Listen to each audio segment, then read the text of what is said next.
英語聞き流しリスニング、英語テキストと MP3 ダウンロード、その他の物語はホームページからお聞きいただけます。88thpp.com 88thpp.com Chapter 15 The Discovery of Oz, the Terrible. The four travelers walked up to the great gate of Emerald City and rang the bell. After ringing several times, it was opened by the same guardian of the gates they had met before. "What? Are you back again?" he asked, in surprise. "Do you not see us?" answered the Scarecrow. "But I thought you had gone to visit the Wicked Witch of the West."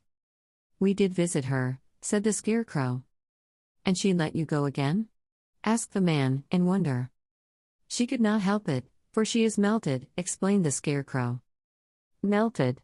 Well, that is good news, indeed," said the man. "Who melted her?" "It was Dorothy," said the lion gravely. "Good gracious," exclaimed the man, and he bowed very low indeed before her. Then he led them into his little room and locked the spectacles from the great box on all their eyes, just as he had done before. Afterward they passed on through the gate into the Emerald City. When the people heard from the guardian of the gates that Dorothy had melted the Wicked Witch of the West, they all gathered around the travelers and followed them in a great crowd to the Palace of Oz. The soldier with the green whiskers was still on guard before the door, but he let them in at once, and they were again met by the beautiful green girl, who showed each of them to their old rooms at once, so they might rest until the great Oz was ready to receive them. The soldier had the news carried straight to Oz that Dorothy and the other travelers had come back again, after destroying the Wicked Witch, but Oz made no reply. They thought the great wizard would send for them at once, but he did not. They had no word from him the next day, nor the next, nor the next. The waiting was tiresome and wearing, and at last they grew vexed that Oz should treat them in so poor a fashion, after sending them to undergo hardships and slavery. So the Scarecrow at last asked the green girl to take another message to Oz, saying if he did not let them in to see him at once they would call the winged monkeys to help them, and find out whether he kept his promises or not. When the wizard was given this message he was so frightened that he sent word for them to come to the throne room at 4 minutes after 9 o'clock the next morning. He had once met the winged monkeys in the land of the West, and he did not wish to meet them again. The four travelers passed a sleepless night, each thinking of the gift Oz had promised to bestow on him. Dorothy fell asleep only once, and then she dreamed she was in Kansas, where Aunt Em was telling her how glad she was to have her little girl at home again. Promptly at 9 o'clock the next morning the green-whiskered soldier came to them, and 4 minutes later they all went into the throne room of the great Oz. Of course each one of them expected to see the wizard in the shape he had taken before, and all were greatly surprised when they looked about and saw no one at all in the room. They kept close to the door and closer to one another, for the stillness of the empty room was more dreadful than any of the forms they had seen Oz take. Presently they heard a solemn voice, that seemed to come from somewhere near the top of the great dome, and it said, "I am Oz, the great and terrible. Why do you seek me?" They looked again in every part of the room, and then, seeing no one, Dorothy asked, "Where are you?" "I am everywhere," answered the voice, "but to the eyes of common mortals I am invisible.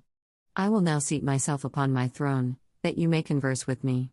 Indeed, the voice seemed just then to come straight from the throne itself, so they walked toward it and stood in a row while Dorothy said, "We have come to claim our promise, O Oz." "What promise?" asked Oz. "You promised to send me back to Kansas when the Wicked Witch was destroyed," said the girl. "And you promised to give me brains," said the Scarecrow. "And you promised to give me a heart," said the Tin Woodman. "And you promised to give me courage," said the Cowardly Lion. "Is the Wicked Witch really destroyed?" asked the voice, and Dorothy thought it trembled a little.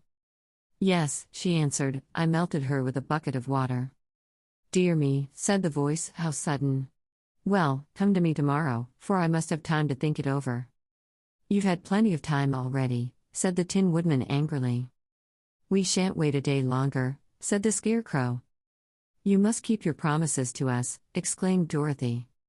The lion thought it might be as well to frighten the wizard, so he gave a large, loud roar, which was so fierce and dreadful that Toto jumped away from him in alarm and tipped over the screen that stood in a corner. As it fell with a crash they looked that way, and the next moment all of them were filled with wonder. For they saw, standing in just the spot the screen had hidden, a little old man, with a bald head and a wrinkled face, who seemed to be as much surprised as they were. The Tin Woodman, raising his axe, rushed toward the little man and cried out, "Who are you?" "I am Oz, the great and terrible," said the little man, in a trembling voice. "But don't strike me, please don't, and I'll do anything you want me to." Our friends looked at him in surprise and dismay. "I thought Oz was a great head," said Dorothy. "And I thought Oz was a lovely lady," said the Scarecrow. "And I thought Oz was a terrible beast," said the Tin Woodman. "And I thought Oz was a ball of fire," exclaimed the Lion. "No, you are all wrong," said the little man meekly. "I have been making believe." "Making believe?" cried Dorothy. "Are you not a great wizard?" "Hush, my dear," he said. "Don't speak so loud, or you will be overheard, and I should be ruined. I'm supposed to be a great wizard."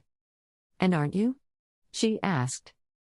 "Not a bit of it, my dear, I'm just a common man." "You're more than that," said the Scarecrow, in a grieved tone, "you're a humbug." "Exactly so," declared the little man, rubbing his hands together as if it pleased him. "I'm a humbug." "But this is terrible," said the Tin Woodman. "How shall I ever get my heart?" "Or I my courage?" asked the Lion. "Or I my brains?" wailed the Scarecrow, wiping the tears from his eyes with his coat sleeve. "My dear friends," said Oz, "I pray you not to speak of these little things. Think of me, and the terrible trouble I'm in at being found out."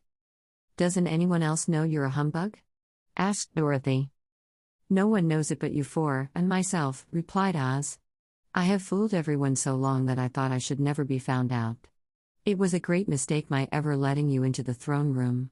Usually I will not see even my subjects, and so they believe I am something terrible." "But, I don't understand," said Dorothy, in bewilderment. "How was it that you appeared to me as a great head?" "That was one of my tricks," answered Oz. "Step this way, please, and I will tell you all about it." He led the way to a small chamber in the rear of the throne room, and they all followed him. He pointed to one corner, in which lay the great head, made out of many thicknesses of paper, and with a carefully painted face. "This I hung from the ceiling by a wire," said Oz. "I stood behind the screen and pulled a thread, to make the eyes move and the mouth open." "But how about the voice?" she inquired.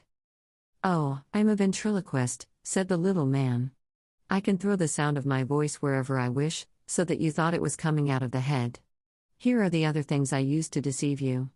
He showed the Scarecrow the dress and the mask he had worn when he seemed to be the lovely lady. And the Tin Woodman saw that his terrible beast was nothing but a lot of skins, sewn together, with slats to keep their sides out. As for the ball of fire, the false wizard had hung that also from the ceiling. It was really a ball of cotton, but when oil was poured upon it the ball burned fiercely. "Really," said the Scarecrow, "you ought to be ashamed of yourself for being such a humbug." I certainly am," answered the little man sorrowfully, "but it was the only thing I could do." "Sit down, please, there are plenty of chairs, and I will tell you my story." So they sat down and listened while he told the following tale. "I was born in Omaha." "Why, that isn't very far from Kansas," cried Dorothy.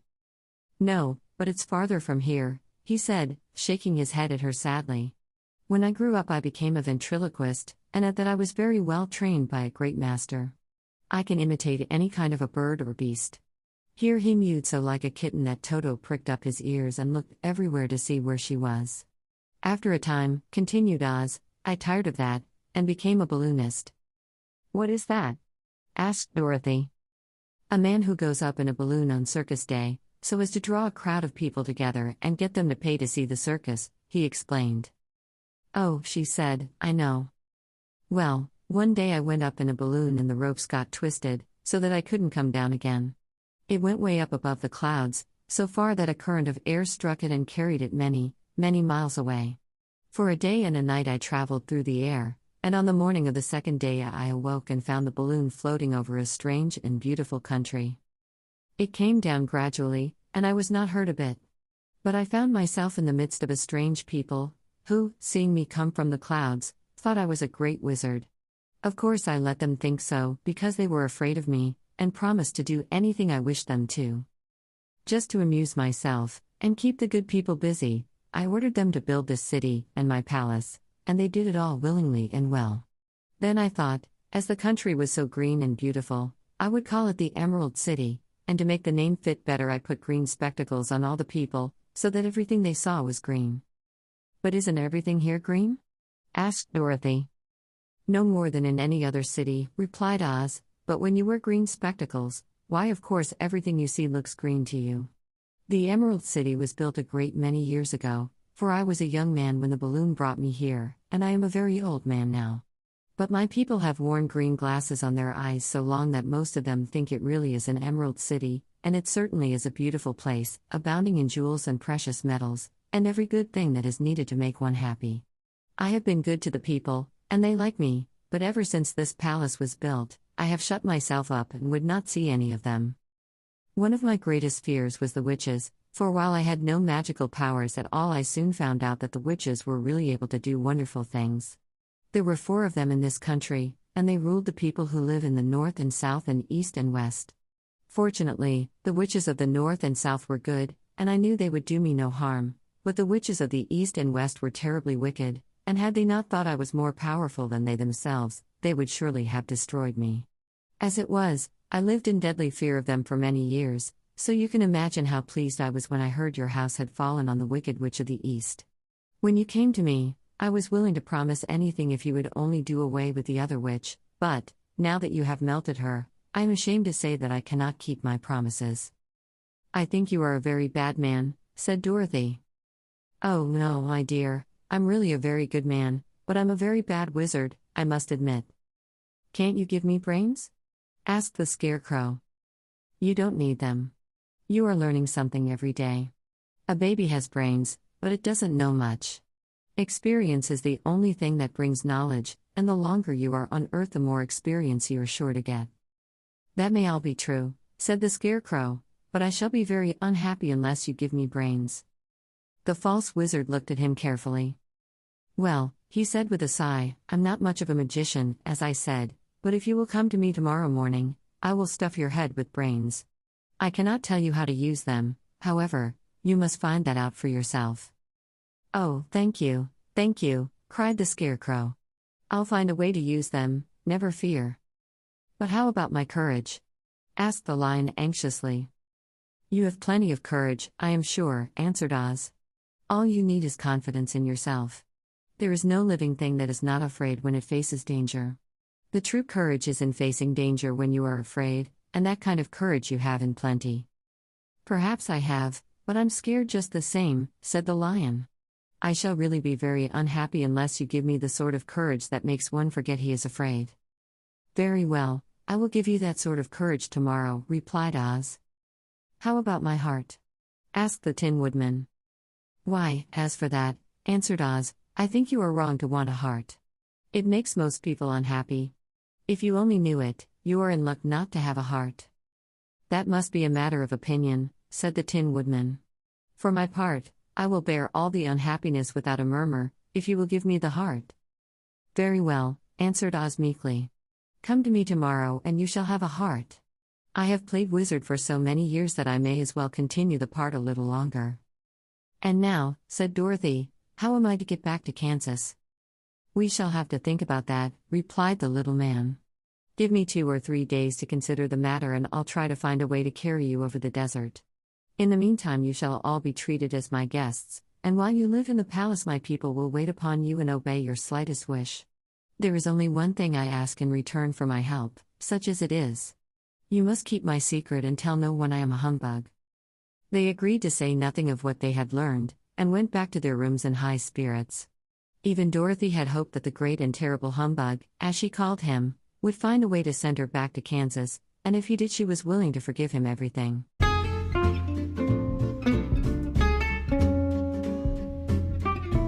英語聞き流しリスニング、英語テキストと MP3 ダウンロード、その他の物語はホームページからお聞きいただけます。88thpp.com 88thpp.com